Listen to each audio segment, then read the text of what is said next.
ఇవాళ మనం చందమామ కథల నుండి మరొక అట్టమీది బొమ్మ గురించి తెలుసుకుందాం. రాజసూయ యాగం ప్రారంభం కాబోతున్నది. ధర్మరాజు సదస్యుల అభిప్రాయం తెలుసుకొన్నాడు. వారి ఇష్టప్రకారం మొట్టమొదట గోవిందుని పూజించాలనని సంకల్పించి ఆ మహాత్ముని సన్నిధికి వెళ్ళి పాదాలు కడిగాడు. పవిత్రమైన ఆ పాదోదకాన్ని తను, తమ్ములు, కుటుంబము, పరివారము అందరూ శిరసున చల్లుకున్నారు. ధర్మరాజే ఇలా శ్రీకృష్ణునికి పట్టు వస్త్రాలు, దివ్యభూషణాలు అర్పించి పూజించి ఆనంద భాష్పాలు రాల్చేటప్పటికీ మహోత్సవం చూడవచ్చిన రాజులందరూ కృష్ణునికి భక్తితో ప్రణమిల్లి జయ జయ శబ్దాలు చేశారు. పుష్పవర్షం కురిసింది. ఇంత వేడుకగా శ్రీకృష్ణుడు తొలి పూజలు అందుకోవటాన్ని శిశుపాలుడు సహించలేకపోయాడు.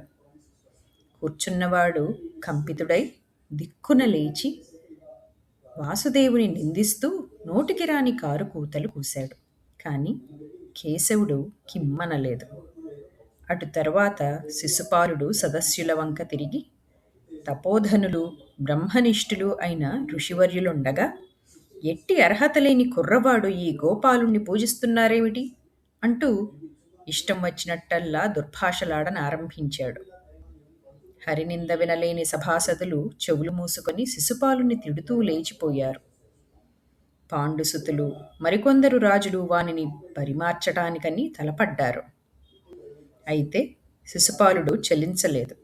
అందరినీ అదిలిస్తూ తత్తరపడక అలానే నిలిచి ఉన్నాడు. అంతలోనే కృష్ణుడు ప్రయోగించిన సుదర్శన చక్రం తిన్నగా వెళ్ళి శిశుపాలుని తలను, ముండెమును వేరు చేసింది.